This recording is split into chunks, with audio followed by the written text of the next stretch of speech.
There are some writers, when you read them, it feels as if the time has stopped.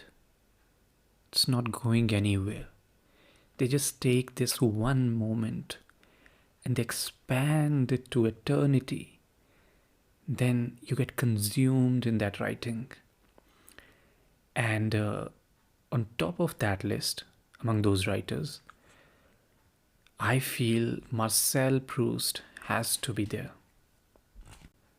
I'm sure many of you would have heard about his magnum opus called In Search of Lost Time, which is a really massive book, comes in different volumes, and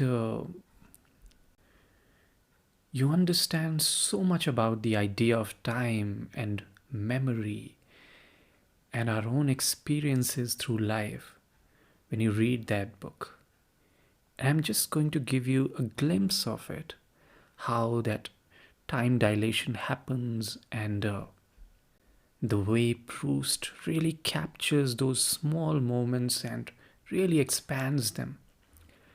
And I'm going to narrate a few passages from volume 5 of that book, the book called In Search of Lost Time. And the passages that I'm going to narrate, you'll find that the protagonist, the narrator, he's talking about his lover, Albertine, and the way she sleeps and how he observes her when she sleeps. And all these observations, they are so brilliant, so intimate, and the details that are there, that's just brilliant. And you'll feel that when you read, or in this case, you listen to these passages as I narrate them. So let me narrate these few passages to give you some idea about how Proust's writing flows in time, and the time just stops there. So let me start. On entering the room, I would remain standing in the doorway, not venturing to make a sound, and hearing none but that of her breath rising to expire upon her lips at regular intervals, like the reflux of the sea, but drowsier and softer. And at the moment when my ear absorbed that divine sound, I felt that there was condensed in it the whole person, the whole life of the charming captive outstretched there before my eyes. Carriages went rattling past in the street, but her brow remained as smooth and untroubled, her breath as light, reduced to the simple expulsion of the necessary quantity of air. Then, seeing that her sleep would not be disturbed, I would advance cautiously, sit down on the chair that stood by the bedside, then on the bed itself. I spent many a charming evening talking and playing with Albertine, but none so sweet as when I was watching her sleep. Granted that she had, as she chatted with me or played cards, a naturalness that no actress could have imitated. It was a profound naturalness, as it were at one remove, that was offered me by her sleep. Her hair, falling along her pink cheek, was spread out beside her on the bed, and here and there an isolated straight tress gave the same effect of perspective as those moonlit trees, lank and pale, which one sees standing erect and stiff in the backgrounds of Elstir's Raphaelesque pictures. If Albertine's lips were closed, her eyelids, on the other hand, seen from where I was placed, seemed so loosely joined that I might almost have questioned whether she really was asleep. At the same time, those lowered lids gave her face that perfect continuity which is unbroken by the eyes. There are people whose faces assume an unaccustomed beauty and majesty the moment they cease to look out of their eyes. I would run my eyes over her, stretched out below me. From time to time, a slight, unaccountable tremor ran through her, as the leaves of a tree are shaken for a moment by a sudden breath of wind. She would touch her hair and then, not having arranged it to her liking, would raise her hand to it again with motions so consecutive, so deliberate, that I was convinced that she was about to wake. Not at all. She grew calm again in the sleep from which she had not emerged. Thereafter she lay motionless. She had laid her hand on her breast, the limpness of the arm so artlessly childlike that I was obliged, as I gazed at her, to suppress the smile that is provoked in us by the solemnity, the innocence, and the grace of little children.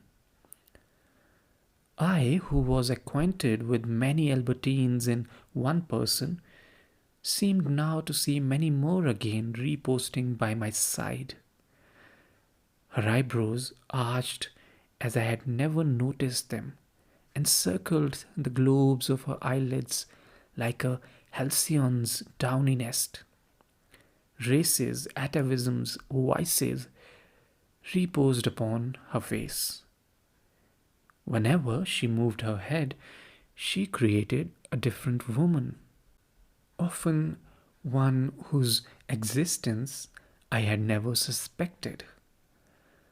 I seemed to possess not one but countless girls. Her breathing, as it became gradually deeper, made her breast rise and fall in a regular rhythm, and above it her folded hands and her pearls displaced in a different way by the same movement, like boats and mooring chains set swaying by the movement of the tide.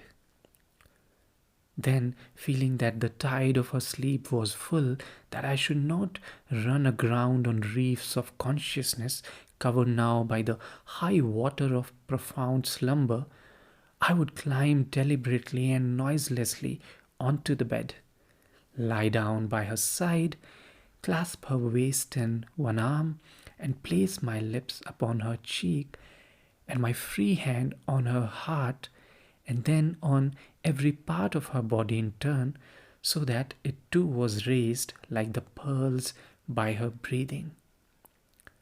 I myself was gently rocked by its regular motion. I had embarked upon the tide of Albertine's sleep. Sometimes it afforded me a pleasure that was less pure. For this I had no need to make any movement, but allowed my leg to dangle against hers, like an oar which one trails in the water, imparting to it now and again a gentle oscillation like the intermittent wing beat of a bird asleep in the air. I chose, in gazing at her, the aspect of her face which one never saw and which was so beautiful. It is, I suppose, comprehensible that the letters which we receive from a person should be more or less similar to one another and combine to trace an image of the writer sufficiently different from the person we know to constitute a second personality.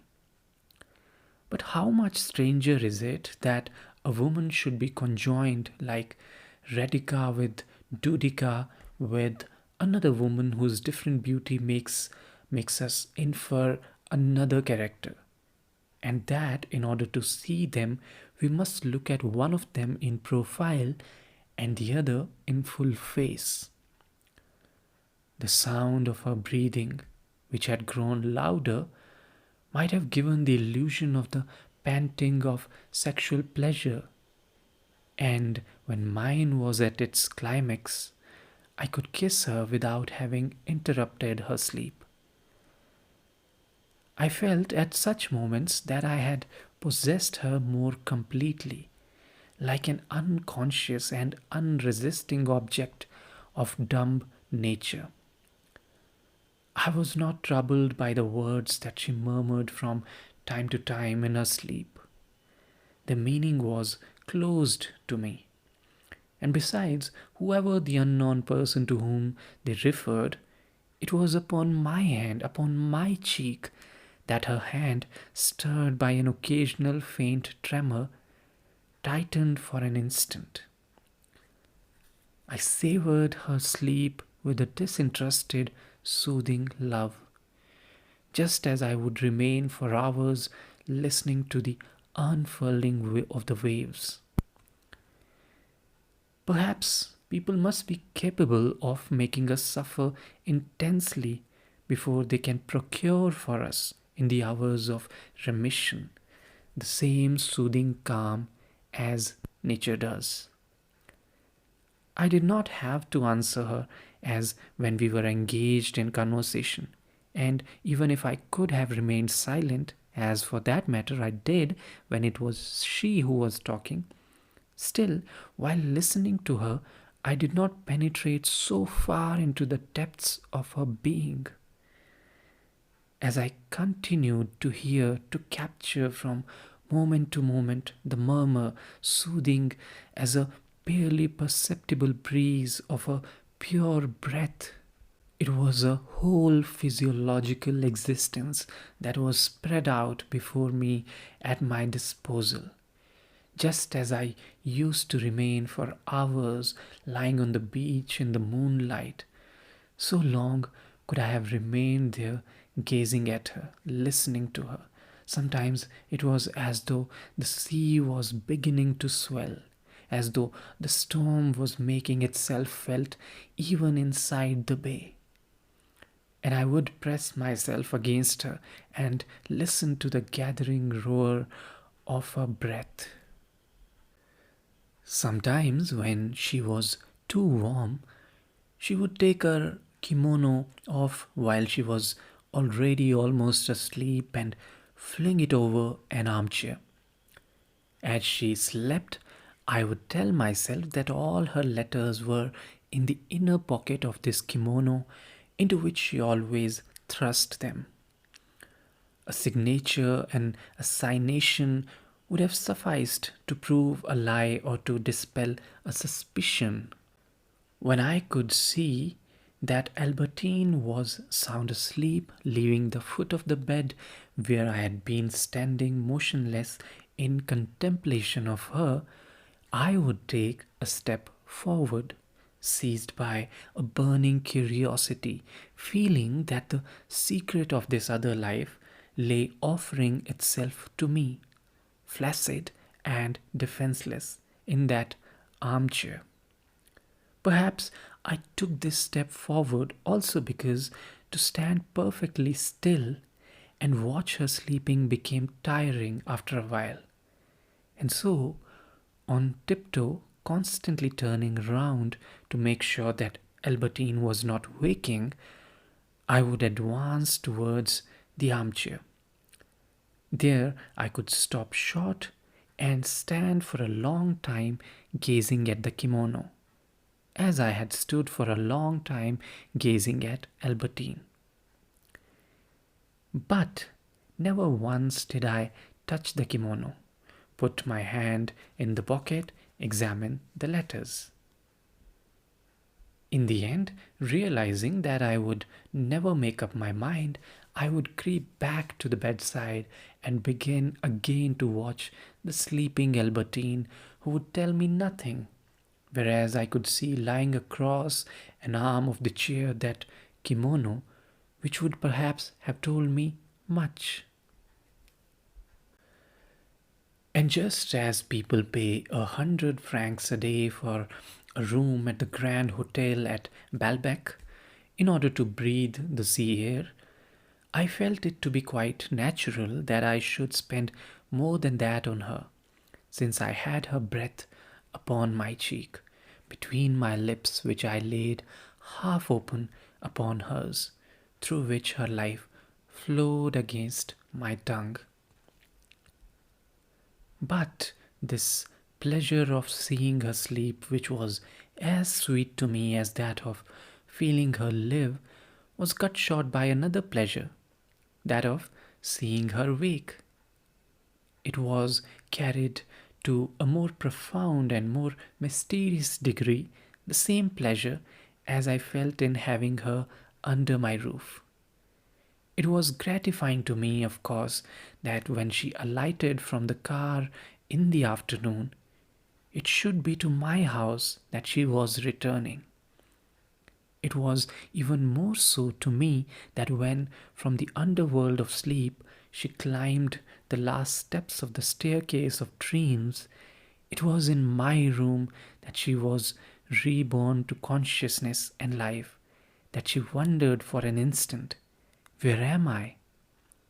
And seeing the objects by which she was surrounded, and the lamp whose light scarcely made her blink her eyes, was able to assure herself that she was at home on realizing that she was waking in my home.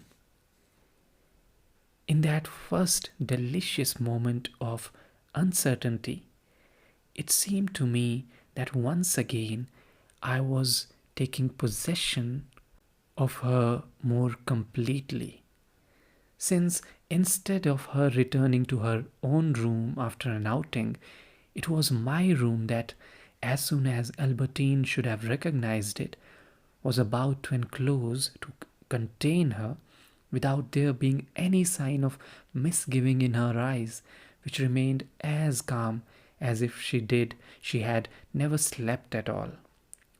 The uncertainty of awakening revealed by her silence was not at all revealed in her eyes. Then she would find her tongue and say, "My," or "my darling," followed by my first name, which, if we give the narrator the same name as the author of this book, would be "my Marcel, my darling Marcel." After this, I would never allow a member of my family, by calling me darling, to rob of their precious uniqueness the delicious words that Albertine uttered to me. As she uttered them, she pursed her lips in a little pout, which she spontaneously transformed into a kiss. As quickly as she had earlier fallen asleep, she had now awoken. So these were the few passages that I read from the book, and I'm sure you would have enjoyed it. The kind of details he gets into, how slowly the story moves, and it might be possible that some readers, they might find this kind of literature a bit boring, a bit too heavy. So that's why it's not for everybody. But if you want to experience the depth in literature, the slowness of it, the time dilation, these are the kind of things you encounter when you read Marcel Proust or when you read James Joyce. This is exactly what you experience. It's a wonderful, wonderful, slow experience that only good literature can provide. So if you've got plenty of time on your hands, let's say you've got a couple of months and you've got nothing else to do, then and only then I would say you should pick Marcel Proust's book. But otherwise, just like with what we did today, you can just pick out a few passages and read them out. And that would be fun too. That would be quite an experience. So, whichever way you go about it, let me know, and let me know about what kind of literature appeals to you more. Thank you very much for listening, and I'll catch you the next time. Thank you.